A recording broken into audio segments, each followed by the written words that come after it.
tarde, sejam muito bem-vindos a mais um episódio do podcast Os Focados. O meu nome é Pedro Correia e aqui ao meu lado tenho a minha futura e bela esposa, Cláudia Mota. Gostaste desta introdução? Olá, muito boa tarde, sejam todos muito bem-vindos e vamos dar início porque hoje temos muitas perguntas para fazer e muito para aprender porque temos em mesa um super especialista em nutrição. Gostei muito da apresentação, acho que é espetacular. Alexandre Azevedo. Vamos começar. Bem-vindo. Vou fazer aqui uma pequena apresentação. O Alexandre, já o conheço já há algum tempo, desde os cursos Quantos anos? Da NutriScience. Uns 10, pá. Sei, 10 anos. Sim, provavelmente 10 anos. Tens quantos anos, Alexandre? Eu pareço 27, mas estás bem conservado. vou fazer 45. Estás muito bem conservado. São os anos de Cabo Verde. Ninguém me dá 60 anos, mas não tenho. Longevidade. Então, o Alexandre é nutricionista, como já perceberam, nómada digital, um título relativamente novo, ou recente. É pós-graduado em nutrição clínica funcional e em medicina mortomolecular e foi um dos cofundadores da NutriScience, que entretanto a NutriScience deixou de... Sim, está em stand-by até por causa da pandemia e também o Pedro tinha sido sempre o motor da NutriScience, também está com outros projetos profissionais, portanto neste momento está em stand-by. Quem sabe se volta aí ao ativo. Pois, olha, já agora, apesar da NutriScience não estar em funcionamento, eu posso dizer que eu fiz sempre muita formação nesta área da nutrição e mesmo na área do exercício físico e dou sempre o exemplo de todas as formações que fui fazendo, as formações que vocês organizavam eram de facto topo, os eventos que realizavam eram de topo e tenho pena que se calhar no nosso país não era devidamente valorizado esta componente da nutrição como deveria, mas guardo boas recordações da NutriScience, inclusive conheci muitas pessoas de lá que entretanto hoje mantenho o contacto, precisamente porque a qualidade das formações era muito boa. Sim, isso foi sempre um dos cuidados que nós tivemos, principalmente através do Pedro, que é bastante rigoroso a esse nível. Certo. Mas temos um mercado relativamente pequeno, como sabes, e é um mercado que é difícil de trabalhar esta área e ser bem sucedido nesta área. É diferente, por exemplo, do Brasil, que tens dezenas de milhares de profissionais de saúde que consomem este tipo de material. Acho que se calhar a nutrição surgiu um bocadinho mais cedo do que aquilo que deveria ter surgido. Pois. Mas quem sabe um dia volta. Se calhar um dia volta, acho bem. Queres começar? Olha, fazer alguma pergunta? Por acaso não estava à espera que com essa introdução. O que é ser um nómada digital? O nómada digital é alguém que aproveita... Neste caso tu.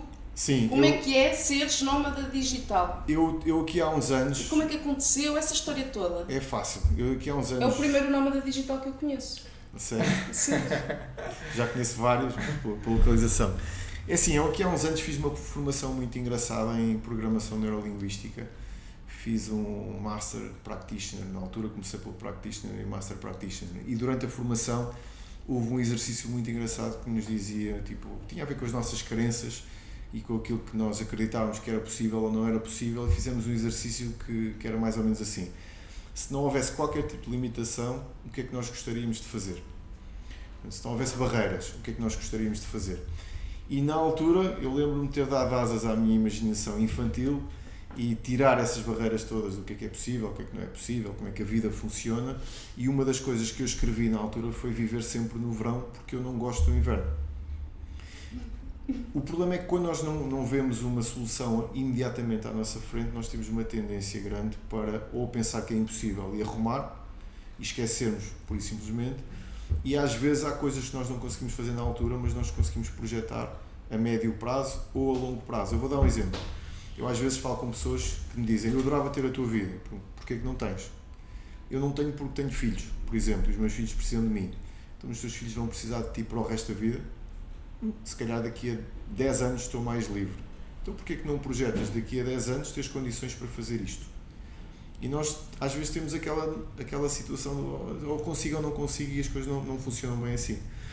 Então eu sempre pensei em encontrar formas de conseguir ou trabalhar remotamente ou ter rendimentos que me possibilitassem não trabalhar, ou as duas coisas. conseguir criar algumas fontes de rendimento passivo e ao mesmo tempo também conseguir trabalhar de forma remota. Então isso foi feito aos poucos, até ser possível ser concretizado. Escolhi Cabo Verde, em específico a Ilha de São Vicente, porque é aquela que me dá mais condições para morar, porque é uma ilha que tem tudo, tem ginásio, tem lojas. Reparaste que ele começou logo a primeira coisa, tem ginásio. Exato. Tem supermercado, tem mar, tem praia. Tipo, é um bem essencial. Para mim é. Pois é.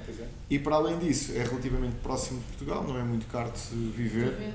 E pronto, e foi por aí que fizemos essa escolha. E vens cá quantas vezes? Depende, mas basicamente quando me apetece. Ou seja, é isso que se sente ao meio digital.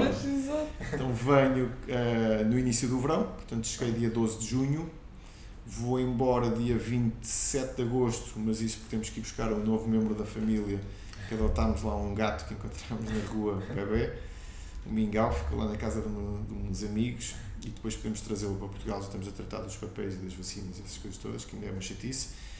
E depois voltamos em dezembro, devo ficar cá janeiro e fevereiro e depois vamos outra vez, mas janeiro e fevereiro devo ir para outro sítio qualquer porque é demasiado frio para mim, não aguento. Sou uma pessoa muito doente. Olha, vamos começar pelo princípio, que eu por acaso acho que nunca te coloquei esta questão. Porquê que decidiste estudar nutrição? Bom, eu acho que foi quase uma consequência lógica daquilo que eu na altura queria fazer. Eu não me via a trabalhar por conta de outrem, portanto tenho alguma dificuldade em acatar ordens ou em fazer coisas que eu não gosto de fazer, desde sempre. A primeira coisa que eu pensei quando entrei numa escola primária foi como é que eu saio daqui? Como é que eu me vou embora daqui? E eu odiei todos os dias que fui à escola. Testei todos os dias, não houve um dia que eu dissesse que gostei de ir à escola, detesto. E então, quando eu escolhi uma profissão para mim, queria que fosse alguma coisa na área da saúde e queria que fosse alguma coisa que me desse flexibilidade para poder trabalhar dentro daquilo que são os meus termos. Podia ser o quê? Personal trainer, podia ser médico, podia ser nutricionista, podia ser... Ainda pensei em medicina dentária na altura, mas realmente ainda bem que não fui por esse caminho, porque acabava por me limitar mais em termos de espaço, porque obrigava-me a trabalhar numa clínica, num sítio fixo. Também na altura nem sequer imaginava que seria possível um dia trabalhar online de forma do meu trabalho, mas acabou por se proporcionar, portanto tinha que ser alguma coisa dentro da área da saúde e acabou por ser nutrição e em boa hora.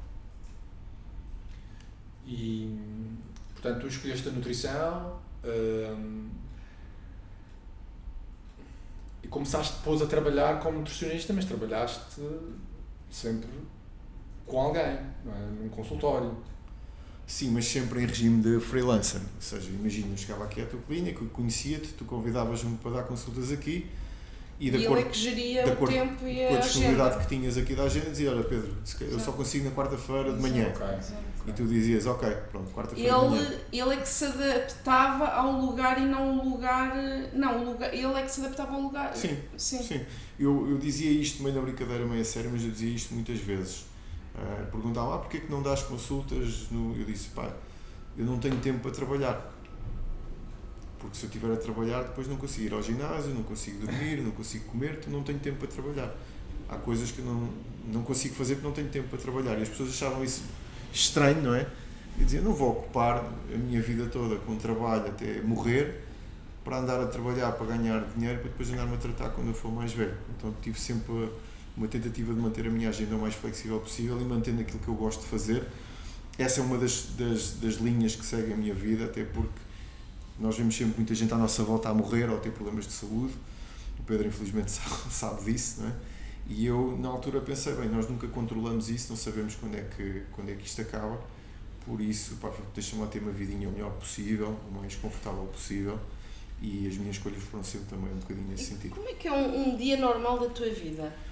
Eu não tenho dias normais, vou-te explicar não tens porquê. uma rotina, é assim, quando digo rotina não é que seja feita...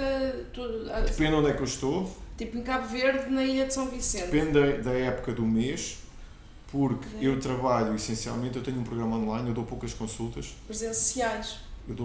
Online, tudo online, mas eu tenho um programa online onde eu ensino as pessoas a montarem a sua própria dieta. Okay? Então como é que funciona? Eu ensino as pessoas a fazer os cálculos, a fazerem as compras, a fazerem tudo. E isso funciona em grupo. Eu dou um conteúdo que está programado para ter uma sequência, quase como se fosse uma mentoria / curso. E depois temos lives todas as semanas onde eu tiro as dúvidas em direto aos clientes e claro, qualquer cliente que tenha dúvidas ou queira que eu veja análise ou assim, manda-me de forma privada e eu vejo. Então isso quer dizer que durante o meu mês existem vários períodos. Existe um período em que eu coloco mais conteúdo no Instagram, existe outro período mais para a frente onde eu se calhar estou a falar mais do meu programa e dos resultados dos meus clientes. Então se calhar a primeira semana eu tenho uma semana mais tranquila porque é só ir repostando o material que já está pronto, ir acompanhando os clientes novos. Se calhar no final do mês eu já estou a fazer lives, se calhar já estou a produzir mais conteúdo para o Instagram, porque depois é normal que haja uma venda no final. Então não te posso dizer que o meu mês é todo igual. E depois imagina que eu tenho terça-feira 3 consultas para dar, ou que na segunda-feira não tenho nenhuma. Imagina que na segunda-feira estou só a publicar o meu programa. Mas mesmo dentro desse teu dia-a-dia, eu tenho, de acordo com o pouco que já disseste até agora, eu tenho a certeza que tens uma rotina. Tu vais ao ginásio todos os dias. Sim, a minha rotina é esta. Exato. Eu acordo por volta das 8 horas em Cabo Verde, vou tomar um café, levo o computador para fazer algumas coisas que tenho para fazer, vou tomar um café ao pé da praia. Vais logo para a rua? Sim, logo para a rua, não gosto de estar em casa. Ok, e bebes o café na rua? Cafézinho na rua em frente ao mar, ok? Faço aquilo que eu tenho para fazer, pego nas coisas, levo para casa ou então fico logo pela praia e depois vamos almoçar. Mergulho e tal, nado um bocado, apanho um bocado de sol e vamos almoçar. Depois, entretanto, deixo as coisas em casa, faço mais algumas coisas relacionadas com o trabalho à tarde e depois jiu-jitsu normalmente todos os dias. É difícil conciliar jiu-jitsu com outro tipo de atividades, exceto atividades mais lúdicas. Se o mar estiver bom, vou para a pesca submarina. Se tiver companhia, prefiro. Se não tiver companhia, tenho um sítio onde eu consigo levar o meu bote e pará-lo num sítio mais ou menos seguro. Cabo Verde não é um sítio ideal para fazer caça submarina sozinho, porque de vez em quando aparecem uns bichos grandes dentro de água, então convém ter sempre alguma companhia. Não há relatos de ataques de tubarões em Cabo Verde, mas das últimas 2 vezes que fui com um grupo de amigos, eu não vi, mas um deles viu um tubarão-touro grande perto e o outro viu um tubarão-limão tentar roubar o peixe. Por isso é normal que quando estás a fazer caça submarina possa aparecer ali alguma coisa, se estiveres com 2 ou 3 não há problema, mas lá também há tubarões-tigre de vez em quando à costa, portanto tento sempre ter esse cuidado. E depois no final do dia, se for dia de treino de jiu-jitsu, normalmente janto em casa, se não for dia de treino de jiu-jitsu, costumamos dar uma voltinha e vamos beber um copo ou vamos tomar um café com os amigos. O ginásio lá é engraçado porque eles funcionam muito com diárias, então não precisas estar inscrito, pagas 100 escudos diária, que são 90 cêntimos, usas o ginásio, convém escolher um horário mais ou menos tranquilo, porque os ginásios lá estão ao barrote. Treinam? Não se faz mais nada, tem que se treinar. Há muita gente no ginásio, muita gente. Sério? Nós inscrevemos no ginásio até um bocadinho melhor, mais novo, mas mais pequeno. Só conseguimos lá estar 2 meses, depois ficou completamente insuportável treinar lá dentro. Mesmo em horários fora da... Então há muita procura lá do ginásio. Sim, vão abrir agora um grande lá de 2 pisos. Vão agora Mas fazer para abrir isso. é porque de facto há procura. Sim, porque aquilo tem uma população jovem muito grande. Os cabo-verdianos ainda têm bastantes filhos, portanto há muitos miúdos, há muitas crianças. Não é um país que possibilite que as pessoas que não tenham um passaporte de Portugal, ou da Europa ou dos Estados Unidos possam sair com facilidade, portanto aquilo é chato para conseguirem um visto para saírem de Portugal, para saírem de Cabo Verde para a Europa, por exemplo. E então tem uma população jovem muito grande, tem muitos miúdos e a malta depois tem que se entreter com alguma coisa e é sempre o futebol, ou o basquete, ou o handball, É o desporto. ou o ginásio. Olha, vamos falar aqui um bocadinho sobre nutrição. Para ti, quais são aqueles princípios fundamentais que tu consideras de uma nutrição saudável? Ok. Essa pergunta é boa e aquilo que eu te vou dizer pode te surpreender em parte, até porque nós conhecemos noutra fase da minha vida em que as minhas preocupações eram outras. Então, quando eu comecei a estudar nutrição depois da faculdade, que acho que aí começa sempre a nossa formação, não que não se aprendam coisas boas na faculdade, não é isso, mas depois acabamos por nos especializar e por procurar áreas que sejam mais do nosso interesse. Eu tive o privilégio de começar a trabalhar com o Custódio César, conheci o Pedro Bastos a partir daí, na pós-graduação que fizemos já há muito tempo, depois a partir daí abriu-me o caminho também para conhecer aqueles monstros todos brasileiros conhecidos, o Gabriel Carvalho, que hoje em dia é um dos meus amigos, portanto, conheci essa malta toda, e então apaixonei-me pela nutrição clínica, por aquilo que a nutrição consegue fazer quando ela é individualizada e quando ela trata principalmente de patologia, ou como estratégia complementar à medicina, ou até mesmo como estratégia individual para que uma pessoa possa ter uma vida melhor. Então apaixonei-me por essa parte e trabalhei durante quase toda a minha carreira como nutricionista clínico, trabalhando com patologia. Mais tarde eu tinha uma frustração grande, que era o facto de a nutrição clínica não me ajudar a trabalhar a composição corporal, como eu via às vezes pessoas que não tinham uma formação formal em nutrição, principalmente colegas teus, mas que conseguiam resultados 1000 vezes melhores do que os meus a fazer contas de somar e diminuir com calorias.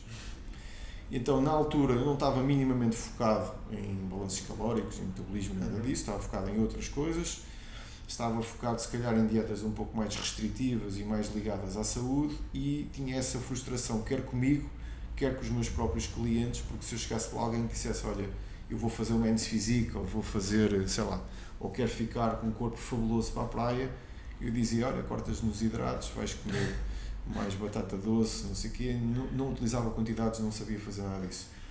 Comecei a experimentar comigo uma nutrição menos ao calhas e mais focada na questão energética e na questão calórica, e descobri que 99% das pessoas não sabe o que é que eu estou a falar.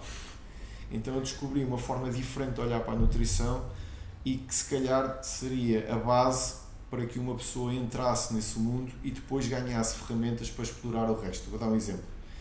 Eu acho que falar de nutrição clínica, falar de nutrientes, falar de antinutrientes, falar sobre inflamação e falar sobre esse tipo de assuntos numa mulher de 45 anos com 20 kg a mais de gordura, sem massa muscular, é o mesmo tentar ensinar poesia a alguém que não sabe ler.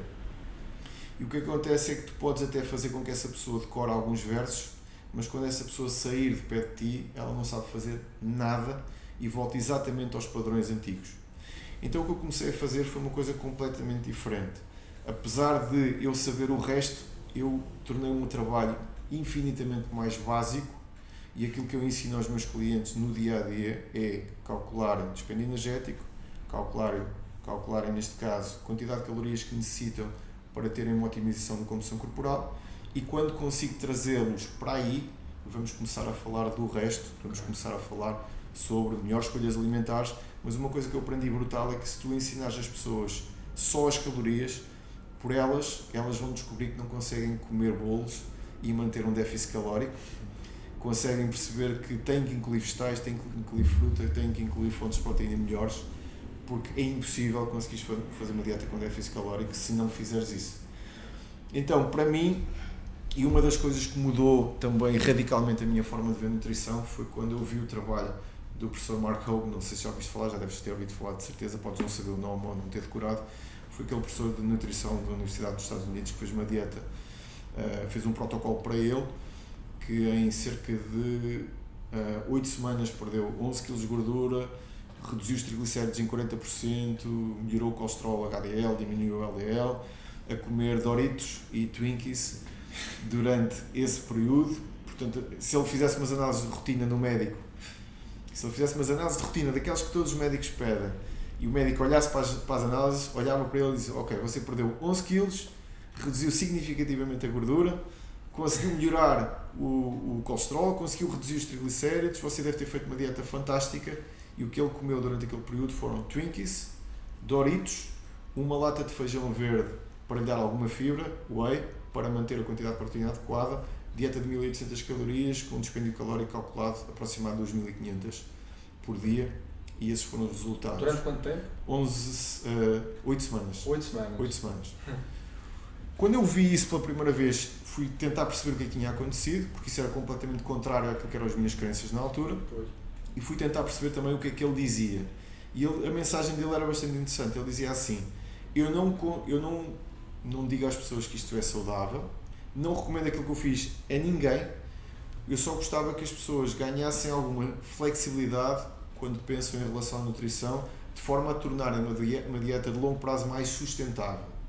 Ou seja, se tu conseguires fazer 80% de uma dieta espetacular, se calhar tens 20% de margem para poderes ir sair à noite com os amigos, beberes uns copos de apetecer, ou comeres algum alimento que adores, que está completamente fora daquilo que é considerado saudável, e consegues, se calhar, manter a longo prazo uma saúde melhor do que aquela pessoa que faz o tudo ou nada durante 2 meses e que depois volta aos padrões antigos porque não consegue suportar a restrição. O que é que aconteceu? O homem foi completamente arrasado na internet, completamente destruíram a carreira. Cada vez que falavam sobre ele, falavam sobre aquele monstro que tinha andado a dizer às pessoas que era bom comer Doritos e Twinkies. Tiraram completamente a mensagem do homem do contexto.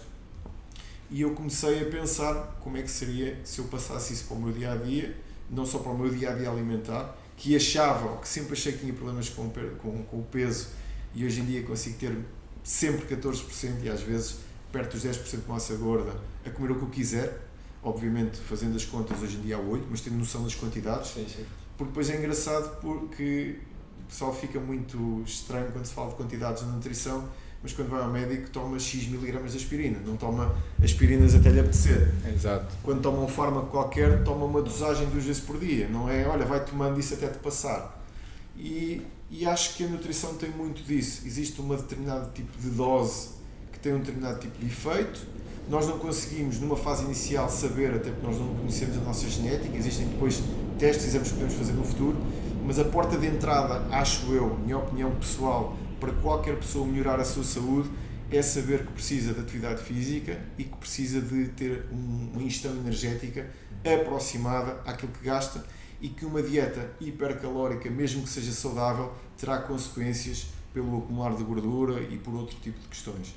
E aquilo que eu vi e vejo no dia-a-dia é todos os dias pessoas me dizerem eu não consigo perceber porque é que eu engordo, porque eu tenho uma alimentação super saudável, eu como super bem e engordo. Deve ser do metabolismo, deve ser da tiroide, deve ser qualquer coisa externa da genética. E sai um estudo em 2021 na Science que diz que o nosso metabolismo não tem alterações profundas até aos 60 anos, mantém-se mais ou menos estável se nós mantivermos a nossa massa magra também mais ou menos estável ao longo da idade. Claro que se eu tiver, sei lá, uma porcentagem de massa muscular aos 20 anos e depois tiver metade aos 40, obviamente que existem alterações metabólicas, mas nós podemos, não é o metabolismo que nos faz engordar, que nos faz engordar realmente, é nós comemos mais do que aquilo que gastamos e não temos noção nenhuma daquilo que nós comemos. E o comer menos do que aquilo que precisamos também engorda? Não, é a mesma coisa que estás a dizer, que mandaste uma pedra ao ar e que a pedra ficou lá em cima. O que acontece é, durante um período, durante uma semana ou 2, comes menos do que aquilo que precisas. É durante um longo espaço de tempo. Olha, vou dar um exemplo perfeito. Tivemos um grande amigo nosso que foi ter connosco a Cabo Verde, íamos à Ilha do Fogo, mas ficámos presos em Santiago, enfim, os transportes lá não são as coisas mais organizadas possível, ficámos sem barco. E ele disse-me assim, pá Alexandre, não sei o que se passa comigo, estou a fazer déficit calórico já há não sei quanto tempo e não estou a emagrecer. Eu disse, não estás a fazer déficit calórico. Ok. Ele disse, estou. De segunda a sexta-feira faço déficit calórico, controlo tudo, só o fim de semana é que eu não controlo. E eu olhei para o prato dele no almoço e disse, tu ao almoço comeste 2.500 calorias, estou a fazer as contas por baixo. Como assim? Um bife igual ao da Portugália, numa taça de barro, com 3 dedos de molho, com um ovo estrelado, batatas fritas, eu bebi uma cerveja pequena, tu bebeste uma caneca de meio litro. Tu comeste pão de entrada, eu não comi pão de entrada, eu comia atum grelhado com batata assada no forno e vegetais e uma cerveja pequena. Come-se bem, Cabo Verde. O meu prato tem 600, 700 calorias e tu tens 2.500. Eu já almocei na tua casa, sei que na tua casa os almoços com a tua família têm pão, têm queijo, têm morcela e todo o tipo de enchidos na mesa. Se ficássemos só por aí já chegava, mas depois comes entremeadas. Para além das entremeadas, depois enches o prato de arroz 2 ou 3 vezes. O arroz da tua mãe não é feito, não é cozido, é com refogado, carregado de azeite ou de óleo lá para dentro. Pois. E depois comes 2 taças de mousse e durante a tarde, com os teus amigos, bebes mais 4 copos de vinho e comes mais enchidos até à noite, onde bebes 2 ou 3 gins e jantas. Okay. Então não é difícil ele comer 4.000 calorias durante o fim de semana, durante o sábado e durante o domingo. Essas 4.000 calorias, alguém que é relativamente sedentário, é fácil de explicar como é que ele engorda. O que é que aconteceu? Perdeu 4 kg desde Cabo Verde. Porque voltou a pesar comida, coisa que ele tinha deixado de fazer, voltou a pesar comida e voltou a ajustar as contas para aquilo que lhe tínhamos ensinado a fazer. Perdeu 4 kg agora nos últimos 2 meses, mês e meio, mais ou menos, e percebeu que realmente não estava a fazer déficit calórico.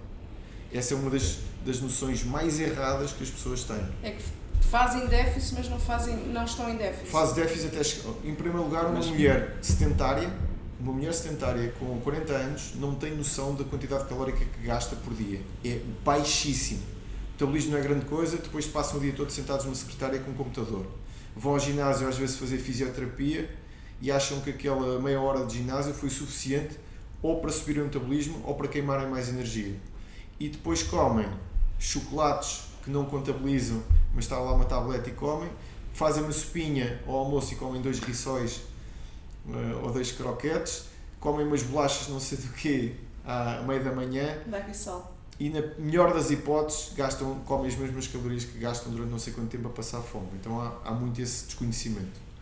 Mas depois há aí outra questão importante, já também te falaram sobre isso, que é ao nível da composição dos macros, não é? Portanto, é importante para as pessoas seguirem uma alimentação saudável que ingiram uma determinada quantidade de hidratos de carbono, de proteína, de gordura, não é? Porque, imagina se eu vou só contar as calorias e como demasiados hidratos de carbono ou como demasiadas gorduras, vou estar depois, neste caso, a criar um déficit de determinados macronutrientes. Sem dúvida. Okay? E neste caso a proteína acaba por ser essencial, não é? E muitas pessoas acreditam que fazendo as contas e tendo um déficit calórico podem, por exemplo, não ganhar massa muscular porque consomem pouca proteína, não é? Portanto, as pessoas também têm que contabilizar os macros. Há duas coisas que eu faço. Para além da questão energética, sempre calculo a proteína. Eu não calculo os hidratos nem as gorduras, são o resto que falta. Pois, a proteína é o mais importante. 2 gramas por quilograma de peso. Pois. E de peso a atingir. Normalmente são as contas que eu faço. E esses 2 gramas é para homem e para mulher? 2 gramas por quilograma de peso a atingir. Queres chegar aos 60 kg, por exemplo. 120 gramas de proteína por dia, sendo que proteína não é carne, não é? Proteína, a carne tem 25% de proteína, mais ou menos. Por cada 100. Por cada 100. Portanto, estamos a falar de 2 gramas por quilograma de peso. Foi uma meta-análise que saiu recentemente que falava sobre esses valores. Pois. Para não só preservação de massa magra, mas também para melhor otimização do apetite, da saciedade, também faz todo o sentido. E uma das coisas que eu vejo nos meus clientes, que é brutal, porque eu mando muita gente para o Sérgio Veloso fazer DEXA, quase todos eles fazem densitometria, os que estão comigo, e vejo uma coisa brutal, que é, mesmo perdendo peso, às vezes vejo ganhos de massa muscular em função à gordura perdida. Porque quando nós fazemos déficit calórico, em primeiro lugar, é importante saber que não é déficit calórico a todo o custo e não é comer o mínimo possível e gastares o máximo. Certo. É 30% no caso de uma pessoa que tem muito peso para perder, 20%, 15% se calhar um falso magro não fazer déficit e fazer as mesmas calorias e nos dias de treino até comer mais 300 ou 400, isso depois depende da estratégia que pode ser otimizada consoante a pessoa. Mas o que acontece quando tu fazes um déficit calórico sem proteína, como estás a dizer, é normal que o teu corpo, reconhecendo o déficit calórico, tente baixar o teu metabolismo. Se tens déficit de proteína e não treinas força, por exemplo, é uma das coisas que eu incentivo toda a gente a fazer, tu tens, neste caso não tens estímulos para preservares o teu músculo e vais acabar por comprometer depois a médio prazo a tua composição corporal na mesma. E quase todas as doenças, em minha opinião, pelo menos quase todas as doenças do estilo de vida, são doenças do tecido muscular esquelético. São doenças musculares. Diabetes, uma doença que vem, neste caso, da ausência de músculo ou da tua dificuldade no receptor da insulina. Exato. E que não acontece de uma forma tão evidente quando uma pessoa controla a quantidade que come, tem a quantidade certa de proteína, faz treino de força e depois mais para a frente também é importante, obviamente a quantidade de nutrientes que tens, o tipo de alimentos que escolhes para o teu dia-a-dia com comida menos processada, tudo isso é super importante, mas é matéria para uma faixa mais avançada, não é para a faixa branca. A faixa branca tem que saber movimentos mais básicos antes de começar a dominar coisas mais, ou falar de coisas mais complexas. Tu sabes que eu não sou do Nómada Digital, mas eu criei há pouco tempo um programa online, mas só para mulheres a partir dos 40, que tem muito a ver com o criar um estilo de vida mais saudável onde inclui treino, onde abordamos treino e alimentação, entre outras coisas, mesmo a parte hormonal. E provavelmente se eu fizer a próxima edição até te vou convidar para falares um pouco desta questão, porque no programa eu convidei vários profissionais de saúde, no caso médicos, para falar mais da parte hormonal, mas se calhar na nutrição fará sentido. Isto porquê? Porque na parte que falamos de alimentação, que foi há pouco tempo, eu pulas a contar calorias. Eu quero que vocês saibam, eu quero saber o que é que vocês estão a comer. Mas eu não consigo emagrecer, eu não consigo ganhar músculo, eu estou a comer saudável e mandavam fotografias do que comiam. Faço tudo bem. Eu estou a treinar, eu quero que vocês baixem esta aplicação, coloquem aí tudo o que comem. Conclusão, percebemos que ninguém comia proteína, mas comiam hidratos. Proteína é metade, normalmente, menos metade. E hoje o programa dura 3 meses, estamos a chegar ao fim do terceiro mês, do fim, e ainda hoje elas têm dificuldade em consumir a quantidade mínima necessária de proteína para o dia-a-dia. É outro dos problemas que eu tenho lá, e é parte do conteúdo, às vezes é explicar quais é que são as formas mais simples de aumentar o consumo de proteína. Exato. As formas mais simples, estás a falar da proteína whey ou da vegetal? Não obrigatoriamente. Se tu separares aquilo que precisas para o almoço e para o jantar, já consegues. Se tu souberes que tens de comer 500 gramas de carne ou de peixe por dia, obviamente que depois, se comes ovos, diminui, se comes whey, diminui. Portanto, existem muitas outras fontes de proteína no dia-a-dia, leguminosas, diminui. Mas se tiveres só essa noção, sabes que provavelmente vais precisar de um bife de 200 gramas ao almoço e uma posta de peixe de 200 gramas ao jantar. O problema é a dificuldade, pelo menos que eu senti com elas, que elas têm, essa quantidade. Isso é imenso! Nunca vi ninguém com dificuldades com fatias de pizza. Exato! Portanto, o que acontece é que... Ou com pão. Ou com pão. O que acontece, e isso também é uma das coisas que eu falo muito nos meus conteúdos, até porque é engraçado, eu às vezes não tenho essa percepção, mas para quem não me conhece, diz que eu às vezes digo as coisas, sou muito bruto, muito abrutalhado, ou muito duro nas coisas. Eu sofro um bocadinho do mesmo elogio. Pronto, e eu tento perceber de onde é que isso vem, mas eu acho que nós muitas das vezes mantemos comportamentos muito infantis. Mimados, nós temos o paladar mimado. Somos crianças. Exato, não crescemos. Quando se trata de saúde e de comida. E mantemos a nossa infantilidade até aos 60 anos, às vezes. Não gosto. E então às vezes tenho uma criança de 60 anos à minha frente a dizer que não come sopa ou que não gosta de não sei o quê. Não gosta de beber água. Eu não estou a perguntar se a pessoa gosta ou não gosta, não é? Fazer. Há coisas que eu também Gostas não gosto de trabalhar? Fazer. Eu não gosto de trabalhar. Não gosto de trabalhar. Mas trabalho, não é? É uma coisa que para já ainda é uma necessidade. Talvez um dia não seja, mas para já ainda é uma necessidade. E tenho a sorte e o privilégio de também só fazer aquilo que eu gosto do meu trabalho. E mesmo assim estás ótimo. Preferia estar a fazer surf nas Maldivas, mas pronto, tudo bem. Agora, eu fazia uma coisa, eu acho que as palavras têm um grande poder nas pessoas e a forma como nós dizemos as coisas e a forma como nós damos exemplos às pessoas. E havia 2 exemplos que são um bocadinho duros, mas eu acho que hoje também estamos a entrar numa parte da nossa sociedade que está a ficar demasiado mole também para o meu... Não se pode dizer nada, que é tudo muito duro, é muito agressivo, não é? Então eu dizia 2 coisas que normalmente provocavam... Era choque. Uma reação chocante, mas que eu notava que, apesar disso, era bastante positivo depois o efeito final. Uma delas era quando uma pessoa estava-me a dizer eu não faço, não gosto, não quero, não sei o que, eu dizia, tem filhos, tem? Esse é o exemplo que você dá aos seus filhos. Você manda uma criança de 7 anos estudar, quando o normal é que uma criança esteja a brincar. Já teve o dia todo na porcaria da escola, sai da escola e aquele desgraçado ainda tem que fazer trabalhos de casa, quando devia estar a brincar ou devia estar a fazer outro tipo de atividades que seriam muito mais benéficas para o seu desenvolvimento. E você mete o miúdo a estudar, mete o miúdo a trabalhar e ainda é capaz de dizer que a professora diz que o miúdo é distraído ou preguiçoso. E você tem 20 quilos a mais. Quer dizer, como é que, se o seu filho pensar nisso do outro lado, o que é que ele vai pensar? Quer dizer, eu tenho que ir estudar a trabalhar. Ainda bem que as crianças às vezes não fazem essa analogia. Eu tenho que ir trabalhar a estudar. E a minha mãe está na cozinha a comer chocolates, não vai ao ginásio quando tem 20 quilos a mais. E está a prejudicar a saúde dela e provavelmente... E a dar-me um exemplo... A dar-me um exemplo horrível e provavelmente eu não vou ter a minha mãe tantos anos como eu gostaria porque ela vai ter problemas de saúde. Que eu vou ter que aturar. Também, nem estava a pensar nisso. Não, porque depois acontece muito isso, não é? Os pais Nem estava a pensar nisso. Tenho histórias horríveis para contar sobre isso e sobre casos típicos, casos que eu vi em que o homem era saudável, a mulher fumou toda a vida e agora ele empurra a cadeira de rodas. Teve um AVC e está paralisado. E às vezes nós dizemos, isto é só para mim, eu faço o que eu quiser, quando morrer vou deitado. Não é bem assim. Não é bem assim. Pode estar a prejudicar os outros. Autoresponsabilidade. Ponto. Outro exemplo que eu dava, que era um bocadinho mais agressivo do que este, mas que eu notava que realmente tinha efeitos muito interessantes, pelo menos na desconstrução das crenças das pessoas. Chegava uma pessoa ao pé de mim e dizia, olha, eu não consigo emagrecer. Eu já experimentei tudo. Tenho 20 kg a mais e eu não consigo perder peso. Cada vez que eu faço dieta, mantenho o peso, não consigo perder. Dizia, ok, tudo bem.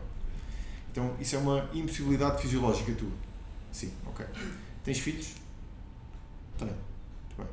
Se o teu filho tivesse uma doença terminal e precisasses de perder 10 kg em um mês para que ele ficasse curado, o que é que acontecia? Perdia 15. Esta era a resposta de 99% das pessoas, o resto dizia que perdia aos 10.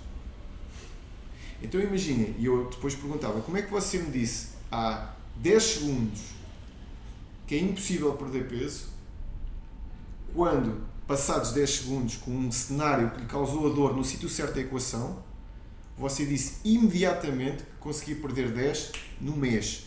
Eu não consigo voar de um prédio se me atirar assim, isso é impossível. Mas, pelos vistos, não é impossível perder 10 kg no mês. E você nem sequer precisava da minha ajuda. Você ia para a internet, pegava no computador e descobria uma estratégia e amanhã estava a implementar essa estratégia e você no final do mês tinha menos 10 kg. Então é engraçado como é que há tanto lixo que nós guardamos na cabeça, há tantos limites, tantos bloqueios que nós metemos na cabeça e que, se nós colocarmos a dor no sítio certo, eu acredito cada vez mais que nós estamos constantemente a fugir da dor. A nossa vida é feita quase sempre a fugir da dor. E se nós usarmos a dor como um gatilho positivo, é fabuloso. Se nós usarmos a dor como um gatilho de limite, é terrível, porque podemos ficar perdidos, deprimidos, com um monte de problemas causados por isso, tomar medicamentos para tentar baixar a dor, para tentar fugir dela de outra forma. Mas se nós utilizarmos a dor como um feedback, em quase todos os casos ajuda-nos imenso a ir à procura de uma coisa melhor. Se eu olhar para mim ao espelho e disser assim, porra, e já acontece-me às vezes, desleixo-me durante 2 meses. Estás um gordo do caraças, meu. Aí, meu, pensei a barriga, meu. O que é que eu vou fazer no dia a seguir? Vou fazer as minhas comprinhas, começar a pesar a minha comidinha durante 15 dias e durante aqueles 15 dias eu volto outra vez ao nível e passado 1 mês e meio estou normal naquilo que eu considero normal. Agora imaginem que eu, em vez de ser sincero comigo, eu acho que o gajo está do outro lado do espelho quando eu lavo os dentes, sabe sempre a verdade, mas em vez de ser sincero comigo, eu vou dizer assim, não isto é normal. Não é assim tão mal. Não é assim tão mal. Eu tenho que me aceitar como eu sou. Amor próprio. Eu vou entrar num esquema de body positivity e vou começar a aceitar o meu corpo, porque os corpos estão todos... Isto está tudo errado, não é? Isto é uma sociedade patriarcal que cria aqui um conceito completamente estúpido em relação à nossa autoimagem e nós não podemos estar ligados... Está o teu melhor. Não venhas com coisas. Eu acho que em relação a essa questão da nutrição, em muitas áreas da tua vida, da nossa vida, tudo tem a ver com os nossos objetivos. Tem a ver com aquilo que tu realmente valorizas. Porque, se aquilo for importante para ti, tu arranjas maneira. E tudo tem a ver com essa forma de pensar. E eu vejo, muitas vezes, as pessoas ir de nutricionista a nutricionista, não é? Sempre na expectativa que seja um nutricionista a resolver os problemas dela. Agora é que vai ser. E é a própria pessoa que tem que resolver os problemas dela, não há hipótese. O nutricionista está ali para orientar, para guiar, para ajudar da melhor maneira. Mas depois obviamente podemos discutir se a dieta é demasiado restritiva, se a dieta está adequada ao nível em que a pessoa está ou não. Pronto, isso são outras questões. Mas a pessoa tem que querer. E a base é essa. A pessoa tem que querer. E nós, nutricionistas, neste caso, e no exercício também acontece isso, só podemos ajudar, só podemos, olha, é por esta direção. Mas é a pessoa que tem que decidir. Sabes que eu acredito muito que quando um cliente não tem resultados, a culpa é sempre minha. Porquê?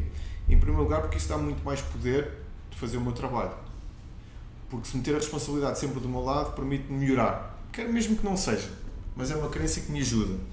Eu acho, como eu disse há pouco, que as palavras têm muito poder e a forma como nós falamos com as pessoas e nós comunicamos com elas faz com que às vezes as consigamos tirar de locais onde elas estavam perdidas ou presas há muito tempo e passá-las para outro nível. Mas o que tu disseste é 100% verdade. E nós, como estavas a dizer, nós podemos questionar o método e a parte técnica, mas qualquer pessoa consegue ter resultados com qualquer profissional de saúde, desde que consiga colocar o trabalho suficiente em cima daquilo. Exato. Mas depois, se começarmos a avaliar de uma forma profunda onde é que as pessoas estão, nós começamos a encontrar alguns padrões e se calhar alguns caminhos para as tirar dali. Vou dar um exemplo. Eu acho que nós somos quase 100% uma representação exterior daquilo que nós acreditamos que somos. Por exemplo, imagina que eu tirava o teu cérebro e metia o teu cérebro dentro de um obeso mórbido. O que acontecia é que nos próximos meses aquele obeso mórbido ia se transformando no Pedro Correia, e se eu trocasse o cérebro do outro lado, nos próximos meses o Pedro Correia ia se transformando naquele obeso. Porque existem comportamentos, é quase como se fosse um sistema balístico que vai regular as nossas escolhas. E eu vou dar um exemplo, vou tentar dar o exemplo mais generalista possível para que, se alguém ouvir isto, não associar. Mas tivemos uma visita em Cabo Verde que nos disse o seguinte: eu não consigo emagrecer, já tentei tudo, agora a minha nutricionista só me deixa comer um queijinho da vaca que ri ao lanche e faço tudo com salada ao almoço, tudo com salada ao jantar e não consigo emagrecer. Ok, tudo bem. Quando me dizem isto, eu gosto sempre de começar, eu começo a prestar mais atenção àquilo que a pessoa faz. Pessoal, vamos para a praia. É de cá, vamos a pé ou táxi? Táxi. Vamos jogar raquetes? Toalha. Vamos andar na praia? Toalha. Vamos voltar para casa a pé? Táxi. Queres frito ou grelhado? Frito. Batatas fritas ou legumes? Batatas fritas. Sobremesa ou café? Sobremesa. Não havia uma única decisão. Uma única micro-decisão. Que fosse no sentido do objetivo dela. Uma única. Certo. Então tu dizes assim, epá, isto realmente Ela quer muito. é comportamental. Sim, é comportamental. E ela faz isso porquê? Porque ela tolera, dentro daquilo que ela acredita que é, ela tolera aquele tipo de comportamento que eu não tolerava, que o Pedro não tolerava, por exemplo. Porquê? Porque nós olhamos e dizemos, não, eu não sou assim, isso é que era bom, eu não sou essa pessoa. E a outra pessoa diz, eu sou assim, eu não consigo mudar isto, isso faz parte da minha condição. E não conseguem perceber depois, mas eu não vou, estou cansada. Eu também estou cansado. Eu vou comer um doce porque eu gosto muito. Eu também gosto muito. Estou triste. Eu vou comer batatas fritas porque eu gosto. Eu também adoro. Gostas mais do que eu? Era gordo quando era puto. Tu estás-me a dizer que gostas mais do que eu? Pelo amor de Deus. Então é giro porque se nós começarmos a entender a base e depois como é que essa pessoa se mantém ali, como é que é à volta, como é que é o marido, igual, como é que são os amigos, é a mesma coisa. O que é que acontece quando tu começas a tentar sair É o ambiente também. da norma? É Alguém te puxa para baixo. Eu tive um problema, entre aspas, que para mim acaba por ser um feedback, não é? Mas 2 clientes minhas que fazem o meu reprograma, 2 das mais focadas, aquelas máquinas... Divorciaram-se. Não, mas vais perceber que foi uma coisa chata na mesma. 2 máquinas perderam imenso peso, ginásio, uma faz crossfit, a outra treino em casa e... espetacular. Resultados daqueles mesmo para publicar. E, saídos da pandemia, elas vão de férias com os amigos que não vinham há muito tempo. Quando chegaram lá... Descambou. Não, à espera de um elogio, não que elas não descansam. Então... Estás doente. São 2 mulheres com uma personalidade forte, portanto, logo à partida, aquilo começou a correr mal. E foram as 2 na mesma altura, engraçado, para grupos diferentes. Foi brutal, foi depois do verão. Há 2 anos, só ver. Depois, quando elas vieram, o que é que elas faziam? Elas tinham por objetivo ainda afinarem um bocadinho a forma quando estavam de férias. Então a estratégia que elas montaram foi o seguinte: manter um déficit calórico ligeiro. Elas de manhã saíam, deixavam os miúdos e a família, os amigos a dormir, iam dar uma caminhada à beira-mar, bebiam um cafezinho, levavam um caderninho que elas gostam sempre também de escrever objetivos, fazer uma análise à vida, uma das coisas que eu fomento as pessoas a fazer. Voltavam quando estava toda a gente a acordar.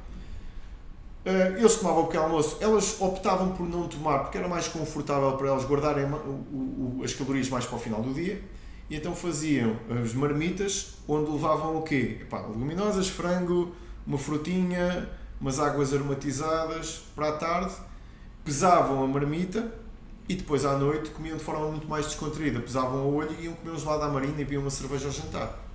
Bem, partir do momento que elas sacaram da balança para pesar comida, foram completamente arrasadas pelos amigos. Pá, vocês estão doentes, vocês são malucas, isso é uma obsessão. Fundamentalismo. Isso é fundamentalismo. E eles diziam, não, eu estou a fazer isto agora para ter noção de quanto é que eu vou comer, porque eu depois à noite, quando nós formos jantar... Quero estar despreocupada. Quero comer aquilo que me apetecer, quero ter uma noção daquilo que eu estou a fazer. Não estás bem, devias ir para o psiquiatra, porque também já estás magra demais, porque isso também te faz mal. E eles sempre a dar para trás. Sempre a dar para trás, e a pior altura era à noite, quando elas estavam a comer o gelado. Viste, não aguentaste a restrição, não é? Sempre. Estás a passar fome o dia todo, agora já estás a comer um gelado, vais engordar. E eles diziam, foi a estratégia que eu montei para fazer as minhas férias. Voltaram as duas mais magras, atléticas, bem, as andadas são porreiras, está tudo ótimo. E os amigos, curiosamente, imagina lá, achas que estavam em forma? Eu acho que não, certamente. Eram gordos. Pronto. Pronto. Então, as pessoas que mais precisam são aquelas que sentem mais ofensa quando os outros estão a fazer alguma coisa. E quando têm resultados. Pior ainda.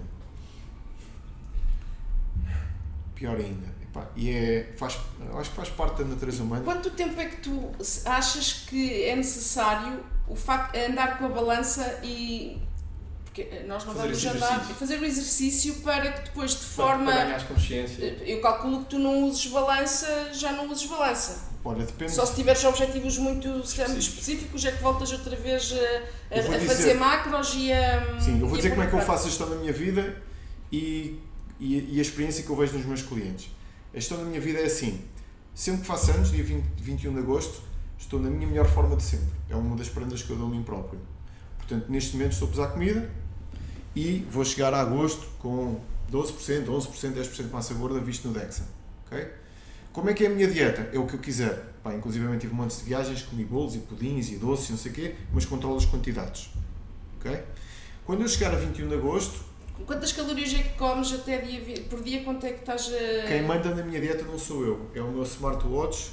Mas quanto é que estás que eu ajustei para que ele esteja o mais correto possível com os meus gastos calóricos. Ou seja, através do feedback que eu tenho no meu corpo, calibro o peso na minha aplicação e vejo se aquilo depois bate certo ou não com os resultados que eu tenho exteriores. Eu normalmente gasto 3.000 calorias por dia e para emagrecer como 2.000. Mais ou menos isso. 30% é um bocadinho exagerado, mas comigo funciona, porque eu tenho uma boa capacidade de ganhar massa magra. Então, para mim, não é mau. Para um cliente meu falso magro, não considerava um déficit tão grande. Então, o que é que eu faço? Neste período, eu estou a pesar comida. 2.000 por dia. 2.000 por dia. Normalmente, não como de manhã, porque é confortável. Se comer de manhã, gasto o mínimo de calorias do meu orçamento possível. Como uma fruta e bebo um café. Gasto pouco do meu orçamento. Depois, à hora do almoço, como carne ou peixe com legumes e batatas. Normalmente, é a minha fonte de hidratos de carbono. É batata, é tubérculo, preferes? Tubérculo, prefiro. Além de ser mais natural, o valor calórico é baixo. Utilizo também algumas leguminosas. À hora do lanche, posso fazer tipo um batido com bebida vegetal, whey e os frutos vermelhos, uma coisa desse género. E depois à noite faço o restante das minhas calorias, meto mais calorias à noite, fico menos ansioso, durmo melhor. E para mim relaxa-me saber que tenho um orçamento bom ainda para o final do dia, se eu quiser comer alguma coisa fora do E aquela esquema. Coisa de comer, lembrei-me por estares a dizer que comes mais à noite. Cortem os hidratos à noite, comer hidratos à noite emagrece. Ou seja, é tudo uma questão de contas de gasto energético. Vou dar um exemplo. Imagina uma baliza semanal, em que durante uma semana, 7 dias, tu gastas X de calorias. Se eu estou a comer à noite ou durante o dia, é indiferente que eu quero balizar. Exato. Este período que eu estou a gastar. Tu queres aquele valor, no fim, conquistar. Se comer à noite engordasse mais, nós resolvíamos o problema da fome no mundo. Nós dávamos uma saca de farinha, as pessoas estão a passar fome. Podia ser, como é só o alimento que engorda, nós podíamos dar 5 gramas de farinha a uma pessoa que estivesse a passar fome, à noite. Aquela pessoa comia uma colher de sobremesa de farinha e engordava imenso porque estava a comer farinha à noite. Hidratos à noite. Então, há um filme maravilhoso que acho que toda a gente devia ver. É um clássico que fizeram agora um remake que está espetacular, que é o Papillon. Que foi um senhor francês que esteve preso na Guiana Francesa na altura. É giro o filme, é muito giro. E ele, na altura, houve lá uma situação, não vou fazer spoiler, mas que ele foi colocado numa solitária e quando o tiraram, ele tinha, sei lá, 40 quilos.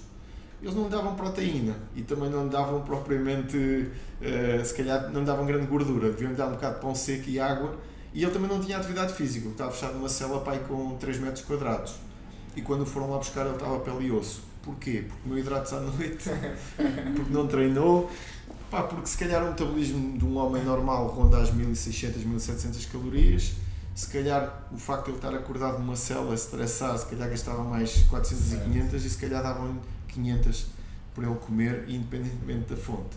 Quando me diz essa do à noite ou do dia, eu digo sempre assim, olha, se calhar vou passar a meter gasóleo no meu carro só à noite, porque se calhar aquilo depois expande, meto 2 litros de gasóleo e aquilo multiplica por 6, porque é à noite, e se calhar vou fazer isso só com o carro na reserva, porque o carro depois absorve mais, não é? E então... Mas e aquela questão do à noite, mas relacionada com o metabolismo da insulina, porque supostamente nós a partir de determinada hora, como se a insulina não estivesse tão preparada para... Olha, eu vou-te responder desta forma. Em relação, por exemplo, à noite, eu estou na brincadeira, mas há clientes meus que eu não recomendo que o façam, mas principalmente por questões digestivas. Eu tenho refluxo gastroesofágico, tenho uma hérnia do hiato, não me dou bem a comer à noite, o que é que eu faço? Começas a comer mais cedo, começas a deixar de comer mais tarde, ou podes comer 20 vezes por dia, desde que isso seja confortável para ti. Para mim não é. Para mim é confortável comer 3 vezes por dia, tenho mais que fazer. Eu almocei hoje com o André, agora estou aqui, não comi nada, não tenho fome, não tenho dor de cabeça, não tenho coisa nenhuma, antes de ir ao jiu-jitsu, faço um batido whey e vou treinar. Porquê? Porque eu como 3 vezes por dia normalmente. Então tu comes 3 vezes por dia para emagrecer. Não, como 3 vezes por dia porque estou adaptado a isso e porque é fácil. É prático. Porque é prático. É o que funciona para ti. Porque tu estás a emagrecer porque fazes jejum intermitente. Não, eu faço jejum intermitente por ser prático para mim. Ok? Porque se eu tivesse que comer 5.000 calorias e tivesse a tomar esteroides anabolizantes e quisesse ficar deste tamanho, não é interessante eu fazer 3 refeições por dia. Certo. Se calhar eu tenho que fracionar aquilo muito mais, não só por questões de absorção, mas também por questões digestivas. Então, nem todos os clientes eu digo para fazerem assim, as coisas têm que ser individualizadas. Mas em relação à questão hormonal, acho que isso é matéria de faixa castanha, não é matéria de um faixa branca que começa agora a fazer dieta. Porque uma pergunta que eu faço provocatória muitas vezes, eu estou a fazer dieta agora, vou ir ao nutricionista, não sei o quê. É? Fixe. Quantas calorias comes e quantas gastas? Não sabe. Como assim? Então, sabendo que a única coisa que está comprovada cientificamente que funciona na perda de peso é a balança calórica. Tens noção que o método que tu usas não é propriamente aquele que os teus colegas usam maioritariamente. Porquê? Porquê, meu Deus? Expliquem-me porquê. Porque a única coisa que está publicada... Porque eu acho que está associado... Eu concordo a 100%. Eu aprendi a comer há muitos anos lá atrás assim. Tipo, em 2013, 14, já eu tinha uma balança em casa e já sozinha Google, sabes? Nem foi... Porque eu na altura também rodei bastantes nutricionistas e percebi, e foi o Google que me ensinou a dizer, olha, vais usar a balança e contar macronutrientes. E foi aí, sozinha, que eu acho que é isso que funciona. O que eu acho é que cá fora, eu acho que a nível de mentalidade, a nível de cultura, contar calorias não é saudável. Olha, infelizmente tens 2 coisas. Tens isso instituído na nutrição. Eu acho que é isso que está... Tens toda a razão. E depois tens o personal trainer, que em vez de estar a falar de treino, está a falar de treino e nutrição. Está a dar dicas. Está a falar de treino e nutrição com resultados muito melhores do que o nutricionista. E esse é que é o problema. E o que é que o personal trainer está a fazer? Tem formação na área clínica de nutrição? Não. Quando está a criar conteúdo para o Instagram é porque sabe charuto. Está a utilizar agora o ChatGPT ou o Google para fazer conteúdo. O que é que ele sabe fazer quando chega um cliente que tem alguma patologia ou está a tomar algum fármaco que é incompatível com algum suplemento? Não sabe patavina. Mas, infelizmente para a minha classe, ele tem melhores resultados muitas vezes que os meus colegas. Porquê?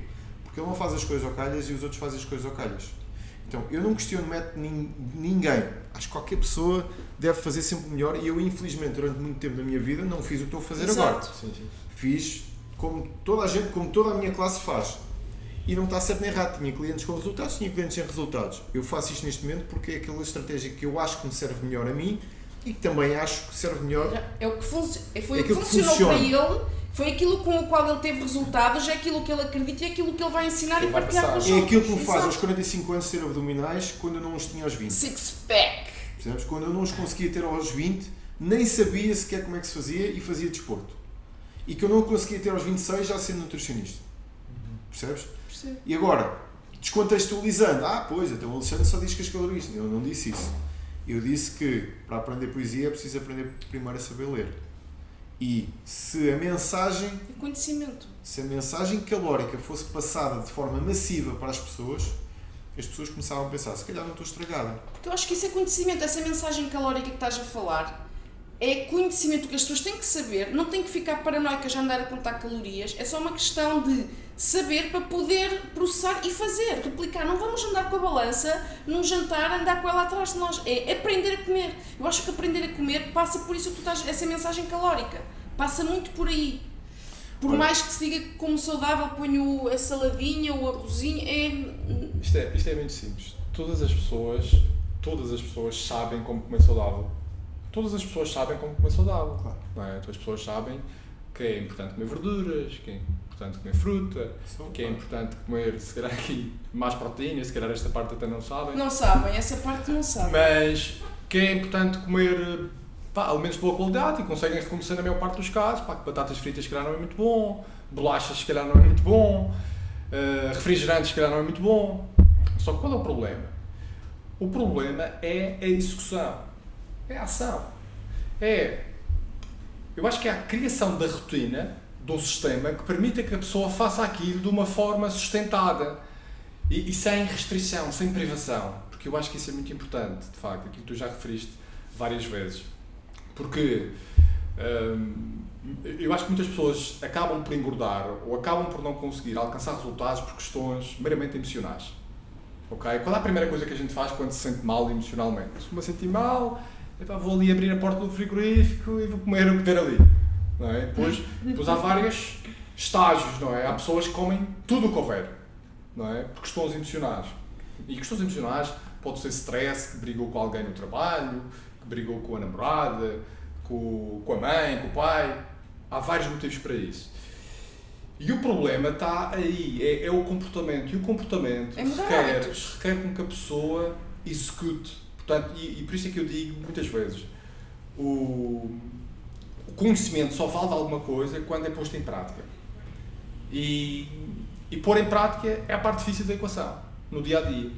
Porque depois... É criar uma nova rotina com novos hábitos. Para a pessoa criar a rotina, não é? E cada um de nós tem rotinas diferentes, é importante que ela saiba a que horas é que vai comer. Eu acho que isso é um aspecto importante, não é? O horário das refeições, manter um horário também. Criar a que horas é que vai treinar, ou a que horas é que vai dedicar mais tempo para a atividade física.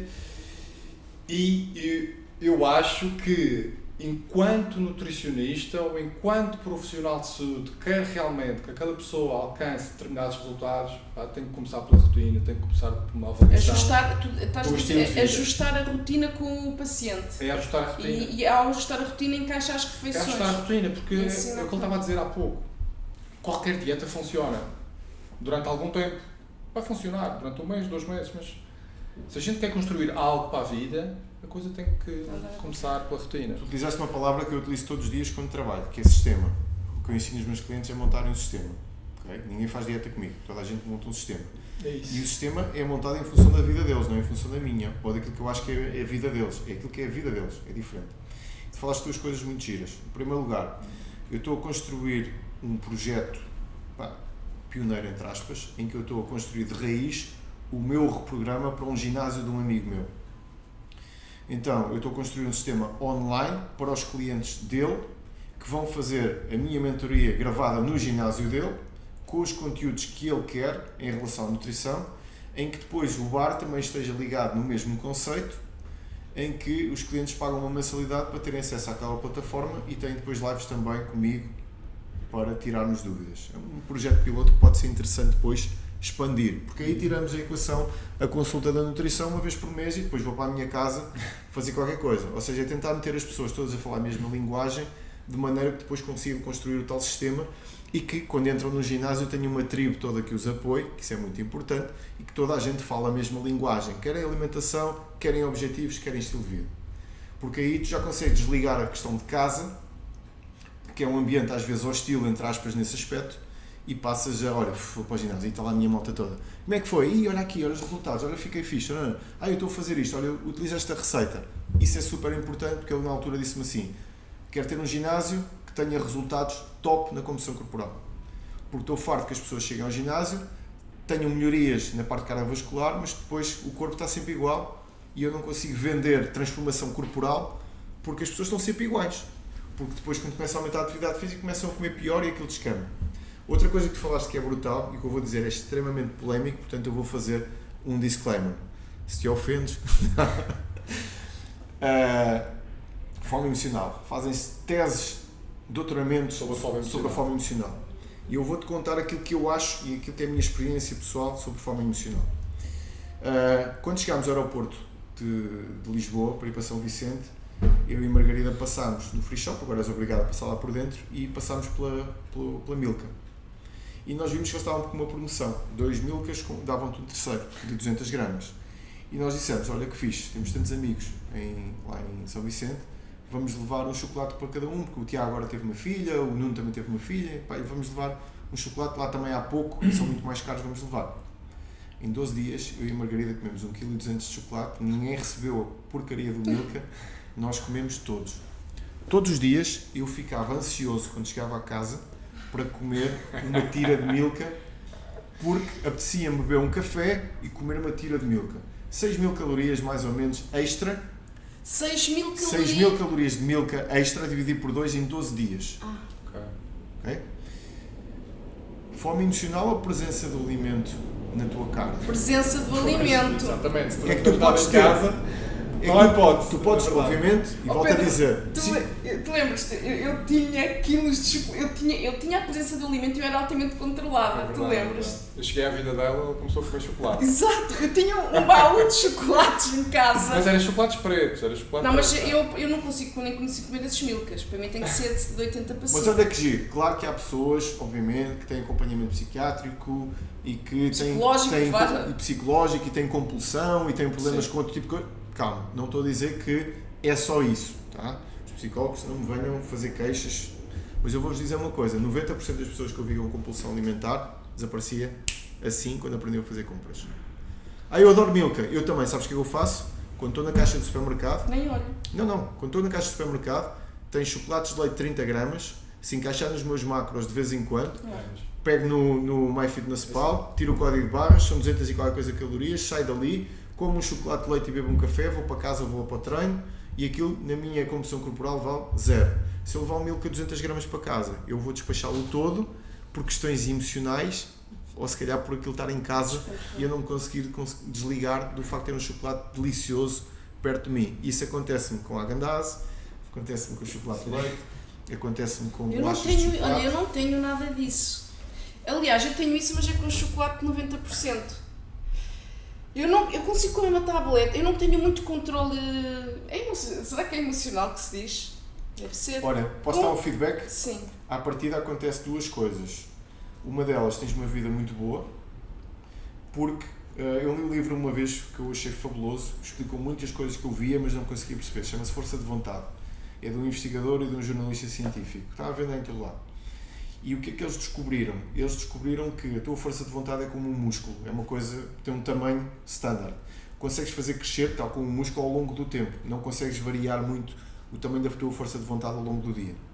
Tens um dia perfeito, comeste um bom almoço, chegas a casa, controlas tudo aquilo que quiseres.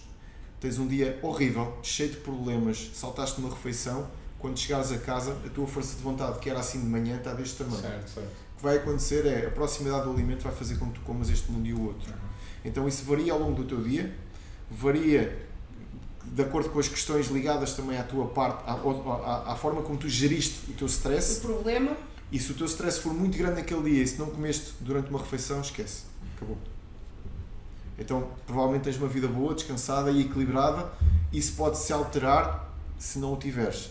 Então eu noto, por exemplo, pessoas que tenham filhos ou trabalhos muito estressantes têm muito mais dificuldade em gerir este tipo de problemas. Olha, estava tudo bem, tive um miúdo com febre, fui para o hospital à meia da noite, dormi 2 horas, dormi 2 horas, estava super preocupado e agoniada, não consegui comer. Estou acordada desde as 3 da manhã e não comi nada até ao meio-dia. Cheguei a casa, não sei o quê, e tinha uma tablete, ou tinha um pão quente com manteiga de alho, não sei o quê. Olha, comi meio pão. Porque isto é um problema meu, sou eu que sou maluca. Não, estavas numa situação horrível de stress, não comeste nada, chegaste a casa, tinhas aquele alimento e comeste, que era o que eu faria, qualquer pessoa faria. Por isso é que é tão importante nós termos cuidado com as compras, temos Planeamento e organização. planeamento e organização e escolhendo preferência coisas que nós também adoramos, como o Pedro estava a dizer, é muito importante que a pessoa goste daquilo que está a fazer também, porque se não fizeres isso, vais-te passar da cabeça. Sim, tens que aprender a gostar daquilo que vais comer ou que estás a comer. E depois aqui, agora se calhar a última pergunta é, eu acho que um tema que se discute pouco ainda também é a confecção dos alimentos. O que é que tu pensas em relação a isso? Porque há obviamente diferenças em a pessoa saber como cozinhar a sua comida e de uma forma simples e eficaz, não é? E tentar de certa forma incluir isso na rotina e isso, pá, Para que funcione. quer queiramos quer não, vai influenciar os resultados, não é? Porque uma pessoa que tenha cuidado, mas que coma sempre fora, isto também vai influenciar os resultados, não é? E até que ponto é que as pessoas precisam de ganhar algum tipo de literacia para poder confeccionar a sua comida e fazer com que isso seja sustentável no dia a dia? Perfeito, olha, Aprender a cozinhar ou a gostar de cozinhar, não é? Porque cada vez torna-se mais necessário. eu no programa chamo isso engenharia da O teu tua... programa chama-se Reprograma? Sim, chama isso engenharia da tua alimentação. Isso quer dizer o quê? Eu consigo-te fazer um bacalhau à Brás da seguinte forma: peguem batatas fritas pala, aquelas tirinhas do supermercado, com 500 ou 600 calorias por 100 gramas, despejo-te azeite a olho lá para dentro, meto bacalhau, frita cebola e faço-te um prato de bacalhau à Brás com os ovos e com azeitonas com 1500 calorias. És bom cozinheiro. Sou, adoro. Ou consigo fazer outra coisa. Em vez de batatas dessas, faço batatas na air fryer se eu quiser 80 calorias por 100. Mas se eu quiser ainda menos, faço com feijão verde ou faço com courgette espiralizado. Então faço um bacalhau à Brás com courgette espiralizado, com bacalhau, com azeite borrifado, por exemplo, com as azeitonas, a cebola, o alho, com aquilo tudo, com os ovos e com a salsa. Estás a comer um prato e o outro são idênticos. Um tem 400 calorias por prato cheio, o outro tem 1500. E é exatamente isso que tu estás a dizer. Uma pessoa quando não sabe cozinhar, a probabilidade de tu achares que estás a comer... Em primeiro lugar, assim, a probabilidade de tu comeres um alimento hipercalórico que não precisavas, com a mesma percepção palativa, é enorme. E eu vou dar um exemplo básico. A air fryer é o melhor sistema para cozinhar. Não, pá, pelos vistos, até pode aumentar um bocadinho os ages, pode não ser espetacular. Mas tu consegues fazer umas batatas fritas para uma vez por semana, e se fizeres com as tuas próprias batatas descascadas, achadas em água, com sal e borrifar com um bocado de azeite, consegues fazer batatas fritas com 90 calorias por 100. E tu, se calhar, se uma vez por semana comes um bitoque, em que fizeste o ovo com pouca gordura, meteste as batatas fritas e um bife porreiro com boa qualidade, se calhar até ajuda-te a manter a tua dieta mais saborosa. Mas tu podes fazer o mesmo bitoque com 2000 calorias, ou aquele podes comer com 600.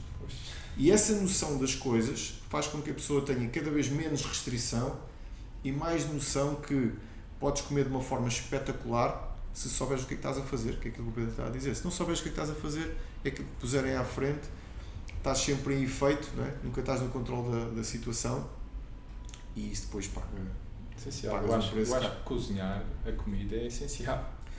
Mas é um comportamento... Até parece que cozinho muito. Exato, ele está a falar e eu penso. Não cozinho muito, mas se for preciso eu faço. Cozinhas nada. Ou seja, eu faço. Não cozinho muito, não cozinhas nada. Estás a tirar a capa do homem. Eu estava assim para este gajo, pô, se este gajo é um gajo completo, faz tudo. Mas se for necessário, eu sei fazê-lo. Já o fiz muitas vezes. Sabes? Coisa corre sempre bem. Sabes É cozer tipo, ovos? se eu precisar de caçar um javali eu consigo, Não, mas não vou faço. dizer, ele sabe cozer ovos, sabe Já não é cozer mau. brócolos congelados, Já não é mau também. sabe abrir uma embalagem de salmão fumado e de Opa. presunto e umas latas de atum. Já O que é não que é achas do atum em lata já agora? Não é o ideal, não é? De alimento? Pá, se nós começarmos a entrar aí nas Fundamentalismos. teorias da conspiração, nós conseguimos Não falar. comemos nada. Não é só isso, há muita coisa que é falada que depois está num blog, não sei de onde, e depois vais procurar ou vais tentar Sim, há estudos sobre tudo. e depois vês pouca base sobre isso. Tu comes atum em lata? Pá, quando não há outra coisa, em Ah, Cabo Verde eu tenho que pois, comer mas- tudo, não é? exato. Tipo, o que eu faço é lavar o meu atum Mas Faço tu como se tens fosse... o privilégio de ter atum que vem do mar, não vem da lata. Pá, tenho quando há atum, eu não consigo pescar atuns ainda com caça marina. E quando há atum na praça, porque às vezes eles também não pescam ou não tens todo o tipo de... que não é o que vem, é o que há, percebes? Por isso, eu quando comecei agora a pescar, foi mais para o final desta estadia, comecei a ter muito peixe em casa. E então começava a ter o meu peixe e depois tinha que o escoar também para não ter demasiado peixe no congelador. Mas, pá, sim, quando há atum compro, mas por exemplo, vocês não sei se sabem como é que é o mercado em São Vicente, mas... Não. Mas vamos saber. Se calhar vamos saber. A combinação entre peixe e moscas são dois dos melhores amigos. Portanto, tentar chegar ali e comprar um bife de atum que está em cima da bancada, em que vês um bocado de atum, é a festa da mosca. não é propriamente uma coisa que me agrade. Portanto, eu prefiro comprar um peixe que esteja embalado pela sua própria pele, claro, e que eu depois consiga que eles me arranjem o peixe e que eu levo para casa, do que levar um bife de atum que está exposto às moscas. Mas as moscas também surgem mais no verão, que é quando eu não estou lá. Então dá para fazer mais ou menos as duas coisas. Então o atum em lata acaba por ser prático. O que eu faço normalmente é lavar o atum, porque aquilo que vem nos blogs da conspiração é que o atum, lata tem um bocadinho de plástico por dentro. E azeite, achas que é melhor em azeite do que em água? Pá, tu dificilmente consegues atum em azeite. Pois, aquilo é uma mistura de um... Não, em azeite consegues, em azeite extra virgem é que Exato, tens mais dificuldade. Não, sempre azeite refinado, como óleo, sim. Ou então pagas um balúrdio. Gordura ômega 6. Sim, com força. Aumentada. Com força. Isso aí. Mas se tu lavares, pá, faz como eu, pões um azeite em óleo dentro de um escorredor, metes água com força naquilo, lavas o azeite todo, sim, aquilo fica lavado. Não sei reduzir. E é como se ficasses com atum em água, por isso acaba por... Mas aqui é assim, em Portugal, em relação às escolhas alimentares que eu tenho lá, isto é um paraíso. Eu vou ao supermercado, quando chego cá, tipo... Pois. Ei, pá, que sonho! Ei! Ixi. Há iogurtes aqui, pá, já viste? Olha, eu sei, nós estamos com um pouco já está. Sim, e laticínios, tu comes laticínios? Com tudo aquilo que eu consigo. Desde que caiba nas tuas macros, tu comes tudo. Tudo, mas obviamente tento manter 80% da minha alimentação com o mínimo de alimentos processados. Okay. E pá, há coisas que eu não uso, não vou comer gordura hidrogenada, nem vou comprar óleos vegetais para a minha casa, nem vou fazer nada disso, como é óbvio, porque há limites, não é? Há barreiras. Não compro pão normalmente para a minha casa, não tenho pão em casa, mas não quer dizer que se não me apetecer de vez em quando não como, mas não faz parte das minhas compras. Minha base alimentar, carne, peixe, ovos, legumes, fruta, tubérculos, leguminosas e alguns lácteos. Sim, lácteos eu acabo por consumir e o whey protein porque uma questão mais fermentados, os lácteos. Sim, epá, mas agora está um bocado aí na moda os pudins de proteína. Não, sim, ainda estou a falar disso. Uma referi mais mesmo a iogurte. Sim, iogurtes gregos. E o queijo não posso comer por causa das enxaquecas. Okay. Mas, e esses iogurtes com proteína lá dentro?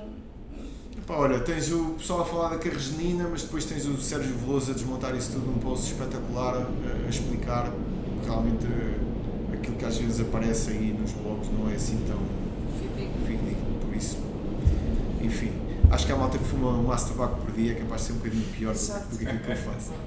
Há uma história... Se calhar está preocupado se deve comer brócolis. Vou dar um exemplo, há uma história maravilhosa que foi o Bastos que me contou, que uma miúda num congresso de nutrição, estava um professor a fazer uma apresentação sobre o ômega 3 e sobre um suplemento qualquer específico e ela, que era aluna dele, disse: professor, desculpe lá, esse salmão do ômega 3 é de viveiro ou é de mar? E ele disse: primeiro deixas-te fumar. É isso. Pá, depois conversamos. É a tal história da faixa branca. É a faixa branca. Depois vemos o resto. É isso mesmo. Muito bem. Eu acho que foi um bom podcast. Também acho. Foi bom. Obrigado. Mas tem polémica. Tem pouca. Tem pouca polémica. Não falámos de coisas. Nós evitamos os assuntos polémicos. Não falámos daqueles temas mesmo à série. Exato. Que eu gosto, mas é verdade. Mas, tipo o quê? Não. Se calhar para uma só um bocadinho. Levantar-se assim. Epá, só para fechar. Teria mais a ver com questões ligadas a coisas que o Jordan Peterson fala e se calhar ficaria para outra. Sim, para o off. Melhor, temos que encerrar.